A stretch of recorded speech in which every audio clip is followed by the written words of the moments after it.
देवेंद्र फडणवीस आणि मनसे अध्यक्ष राज ठाकरे यांच्यात मुंबईतल्या ताज लँड्स एंड हॉटेलमध्ये बैठक. ठाकरे बंधूंच्या मनोमिलनाच्या चर्चा असतानाच फडणवीस ठाकरेंमध्ये तासभर खलबतं.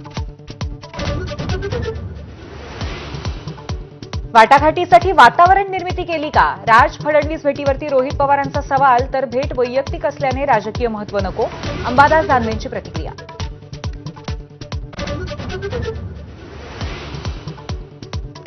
मुंबई, ठाणे आणि नाशिकमध्ये आदित्य आणि राज ठाकरेंना वाढदिवसाच्या शुभेच्छा देणारे एकत्र बॅनर्स. काका पुतण्याच्या बॅनर्समधनं ठाकरे बंधूंनी एकत्र येण्याची मागणी.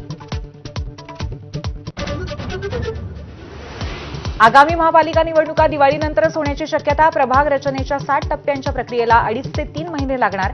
सप्टेंबरच्या सुरुवातीला प्रक्रिया पूर्ण होण्याची शक्यता.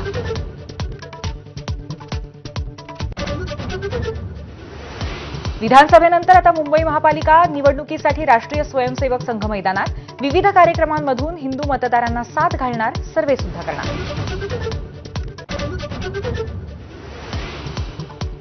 लाडकी बहीण योजनेसाठी निधी नसेल तर योजना बंद करा. सामाजिक न्याय खात्याचा निधी वळवण्यावरनं आमदार नितीन राऊतांचा संताप.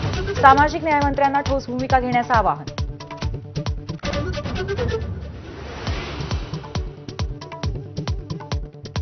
महाराष्ट्र विधानसभा निवडणुकीतील कथित गैरप्रकारांची चौकशी करा. नाना पटोलेंची राष्ट्रपतींकडे पत्राद्वारे मागणी. सरकार बरखास्त करण्यासाठी उच्चस्तरीय समिती स्थापन करण्याची विनंती. बच्चू कडूंच्या आंदोलनाची सरकारने दखल न घेतल्यामुळे प्रहारचे कार्यकर्ते आक्रमक झालेत. अमरावती नागपूर हायवेवरती जाळपोळ आणि रास्ता रोको, तर डबरगाव इथे अर्धदफन आंदोलन. ऑपरेशन सिंदूरवरून राजकीय नाट्य सुरूच. ऑपरेशन सिंदूर म्हणजे लहान मुलांचा कम्प्युटर गेम. नाना पटोलेंची टीका. मन आणि मेंदू भ्रष्ट झालेला नेता म्हणजे नाना पटोले. बावनकुळेंचं प्रत्युत्तर.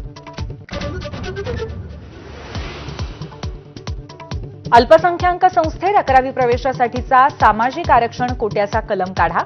मुंबई हायकोर्टाचे निर्देश. खुल्या प्रवर्गातील विद्यार्थ्यांना मोठा दिलासा.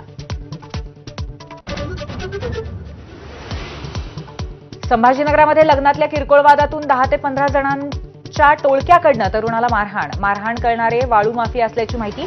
दहशत निर्माण करण्यासाठी व्हिडिओ सुद्धा शूट.